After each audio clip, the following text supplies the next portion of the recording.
di bulan yang aneh karena tidak lazim Gatot menerima bintang Mahaputra, berarti dia dianggap sebagai putra terbaik, posisinya sebagai mantan Panglima TNI, tetapi pengabdian tetap dituntut untuk tetap mengawal negara ini agar tetap di jalurnya.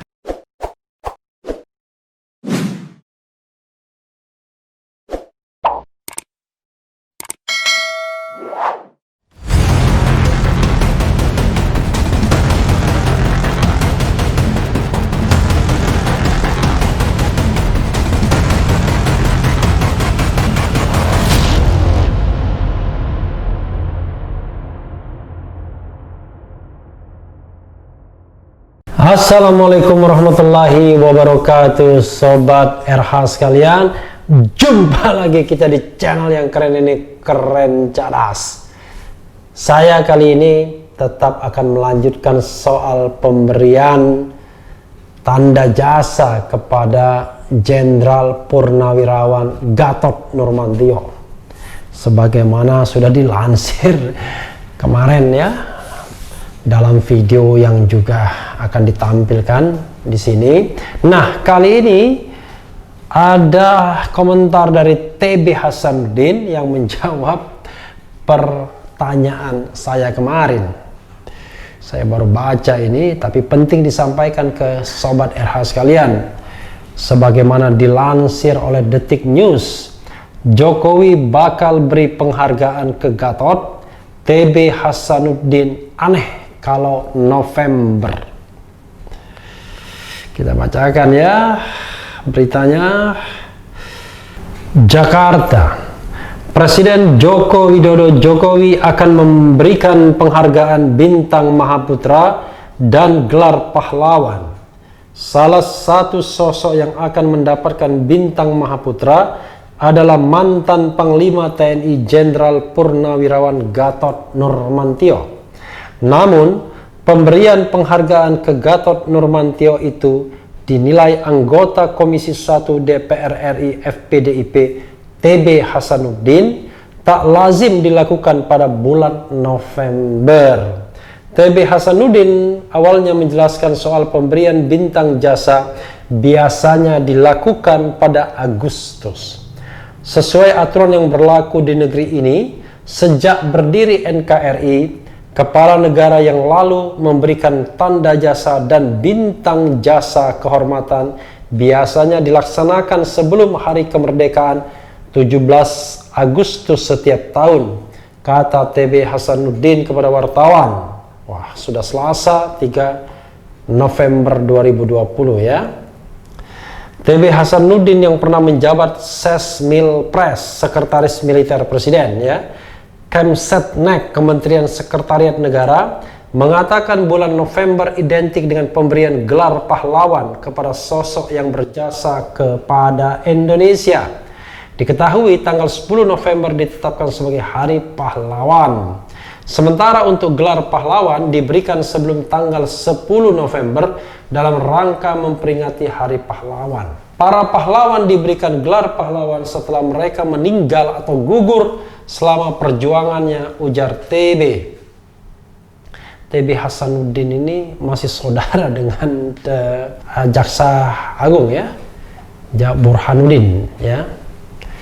Oleh sebab itu, TB Hasanuddin menilai aneh jika Gatot Nurmantio diberikan bintang jasa Mahaputra pada November ini. Namun TB Hasanuddin menegaskan tak mempersoalkan bintang jasa itu diberikan kepada Gatot Nurmantio. Simak di halaman selanjutnya. Oh, kok simak ya? Saya sebutkan juga Sobat RH sekalian ya. Jadi aneh kalau ada seseorang yang mendapat tanda jasa atau bintang kehormatan pada bulan November ini, ucap TB. Aneh karena tak sesuai kebiasaan saja, imbuhnya. Sebelumnya, Presiden Jokowi bakal menganugerahkan bintang Mahaputra kepada mantan Panglima TNI Gatot Nurmantio. Selain Gatot, mantan Ketua Mahkamah Konstitusi Arief Hidayat bakal mendapatkan penghargaan serupa. Informasi ini disampaikan oleh Menko Polhukam Mahfud lewat akun Twitter Muhammad Mahfud MD seperti dilihat Detikcom Selasa 3 November. Selain bintang Mahaputra, Jokowi bakal menganugerahkan gelar pahlawan nasional. Tanggal 10 dan 11 November 2020, Presiden akan menganugerahkan gelar pahlawan nasional PN dan bintang Mahaputra BM. Yang dapat gelar PN antara lain SM Amin dan Sukanto. Yang dapat BM antara lain Gatot Nurmantio dan Arif Hidayat, tulis Mahfud. Mahfud MD mengatakan, semua mantan Panglima TNI hingga mantan Menteri mendapatkan penghargaan tersebut. Ya, semua mantan Panglima dan semua mantan Menteri serta pimpinan lembaga negara yang selesai satu periode juga dapat BM. Itu harus diberikan tanpa pandang bulu, tulis Mahfud lewat akun Twitter Muhammad Mahfud MD seperti dilihat Detikcom Selasa 3/11. Jadi sobat RH sekalian, ya memang saya sudah mengatakan juga seingat saya ya, karena saya juga bukan orang yang mengamati soal pemberian bintang jasa ini, tapi rasanya kalau November itu pemberian gelar pahlawan nasional, bukan pemberian bintang jasa atau tanda jasa. Jadi pemberian gelar pahlawan nasional itu pun ya tentu saja terhadap mereka yang sudah gugur, sudah mendahului kita dan jasa-jasanya dianggap besar dan perlu atau pantas diganjar dengan sebutan sebagai pahlawan nasional yang bertepatan dengan Hari Pahlawan 10 November setiap tahun. Tapi kalau penganugerahan bintang jasa, Mahaputra dan lain sebagainya, biasanya nih itu sebelum tanggal 17 Agustus setiap tahunnya. Sebelum hari kemerdekaan, pada hari itulah menjelang kemerdekaan ya, sebagai kepala negara, Presiden memberikan kebaikan-kebaikannya. Ya, ini warisan dari kerajaan ya sesungguhnya ya, karena dalam kapasitas Presiden sebagai kepala negara, dia memberikan remisi, memberikan bintang jasa dan lain sebagainya. Agustus kemarin, dua orang yang kerap mengkritik pemerintah sebagaimana kita sudah singgung ya, Fahri Hamzah dan Fadlizon juga sudah menerima bintang jasa. Dan pada waktu itu bintang jasanya dianggap juga kontroversial karena seperti mau menjinakkan. Dan aneh juga kalau Fadlizon dan Fahri Hamzah mendapatkan duluan, karena mereka baru pensiun sebagai wakil ketua DPR. Sementara misalnya Arif Hidayat, kalau memang hitungannya adalah Arif Hidayat, dia ketua Mahkamah Konstitusi baru dapat sekarang. Kenapa lebih didahulukan Fadlizon dan Fahri Hamzah misalnya? Padahal Arif Hidayat sudah pensiun tahun lalu juga sebagai ketua Mahkamah Konstitusi 2019 lebih awal. Ya, tentu banyak spekulasi ya. Memang susahnya dalam sistem pemerintahan presidensial ini, kita tidak bisa membedakan peran sebagai kepala negara dan kepala pemerintahan. Sejatinya kepala negara itu tidak berpolitik, karena dia menjalankan peran-peran simbolik, memberikan bintang kehormatan, tanda jasa, gelar pahlawan dan lain sebagainya, dengan didasarkan sebuah penilaian yang objektif, bukan karena ada muatan-muatan politik. Tapi tentu publik tidak bisa diyakinkan kalau ini tidak ada kaitannya dengan politik. Ketika memberikan bintang Mahaputra kepada Fadlizon dan Fahri Hamzah, terlebih gerak langkah Gelora dan Fahri Hamzah menunjukkan keberpihakan kepada paling tidak pasangan calon Bobi Nasution, menantu Jokowi. Fadlizon juga begitu sebagaimana yang kita singgung, walaupun kita tetap respect pada keduanya yang masih kritis terhadap pemerintahan Jokowi. Saya bahkan bilang Fadlizon seperti alien dalam partai Gerindra, partainya mendukung pemerintah, tapi Fadlizon sendiri kerap mengkritik pemerintah. Walaupun ketika saya pernah menginterview Fadlizon, ya benar juga jawabannya, yaitu by konsep dari segi ketatanegaraan yang namanya anggota parlemen itu adalah memang melakukan peran pengawasan. Itulah sebabnya kita menganut sistem pemerintahan presidensial, di mana antara presiden sebagai kepala pemerintahan dalam konteks ini dan anggota parlemen sebagai pengawas terpisah. Tidak seperti sistem pemerintahan parlementer, di mana kalau dia part of government, ya dia tentu tidak boleh mengkritik karena dia adalah bagian dari pemerintahan.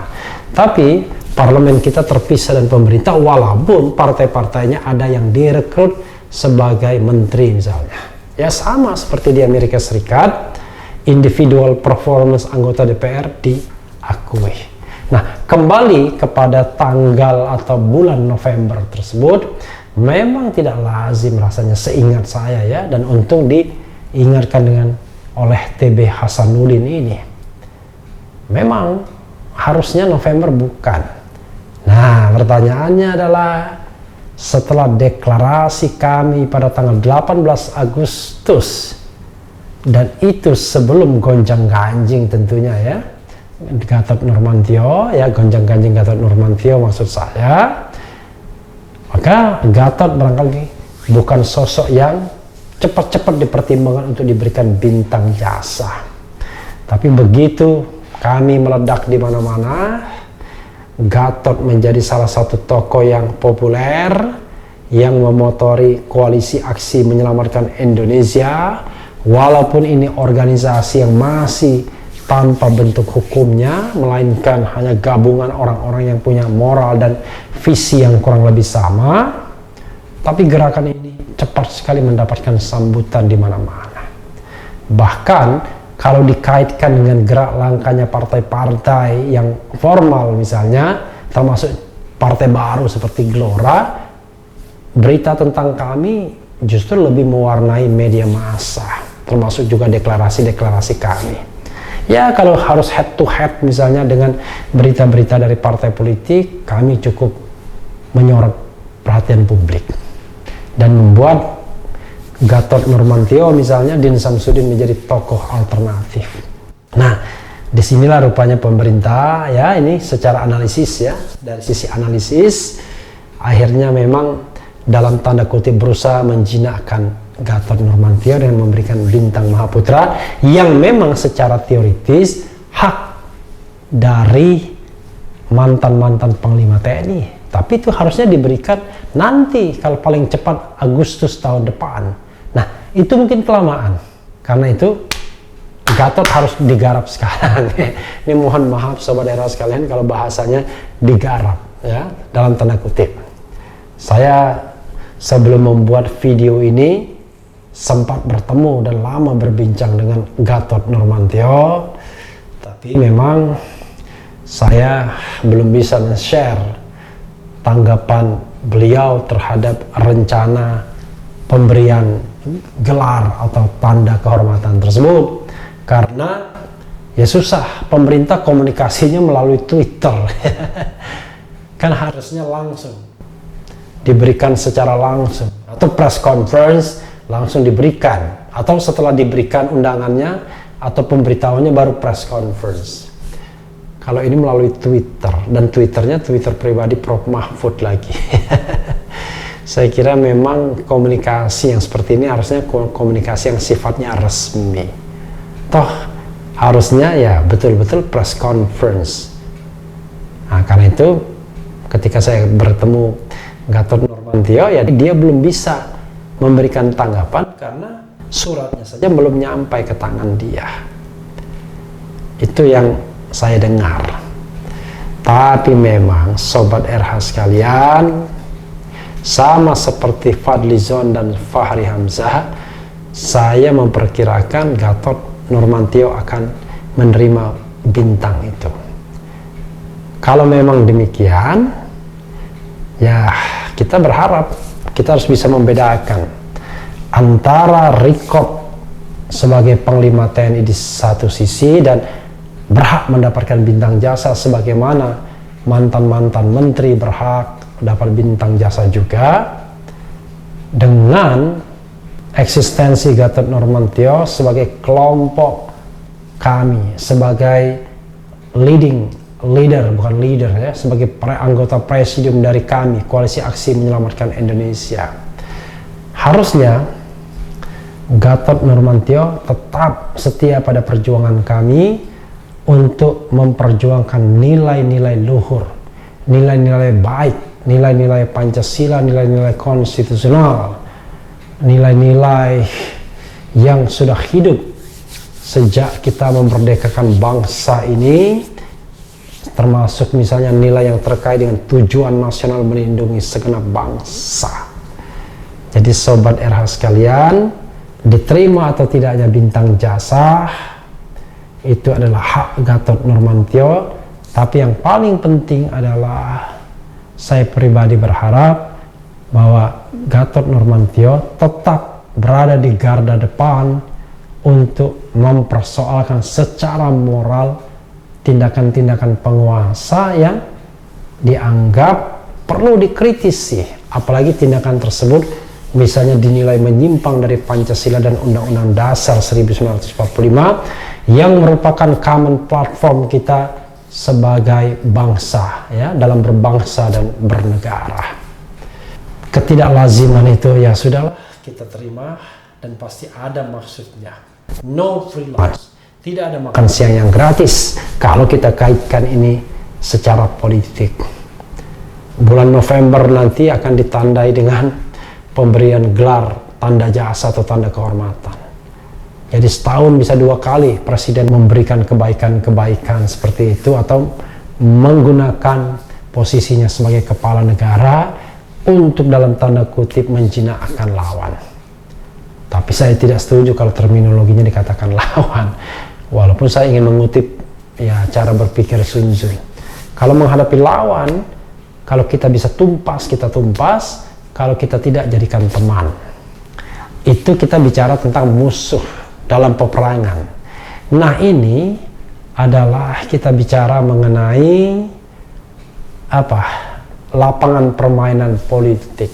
Ada gerakan politik yang ingin katakanlah berkuasa melalui jalur pemilu ya. Kalau jalur non pemilu itu namanya makar tentunya. Ada juga kelompok moral yang ingin perbaikan nilai. Saya berharap tetap berada di jalur perbaikan moral tersebut. Kalaupun nantinya ada tokohnya yang akan mencalonkan diri sebagai presiden dan lain sebagainya, tentu silahkan melalui mekanisme yang ada. Tapi kami harus tetap menjadi sebuah gerakan moral. Dan pemberian tanda jasa ini mudah-mudahan tidak menyurutkan langkah Gatot Nurmantio. Di bulan yang aneh, karena tidak lazim Gatot menerima bintang Mahaputra, berarti dia dianggap sebagai putra terbaik ya, posisinya sebagai mantan Panglima TNI. Tetapi pengabdian tetap dituntut untuk tetap mengawal negara ini agar tetap di jalurnya sesuai dengan common platform kita, Pancasila dan Undang-Undang Dasar 1945. Sobat era sekalian, ya itu tadi. Yang penting tetap di channel ini, karena di channel ini Anda akan dirayu, ditipu, dibaperin, dicecar, diuber pula di jalan khusus. Karena channel ini adalah channel yang mengancam, memeras, dan membenci. Jangan lupa subscribe, like, comment, and share. Cheers.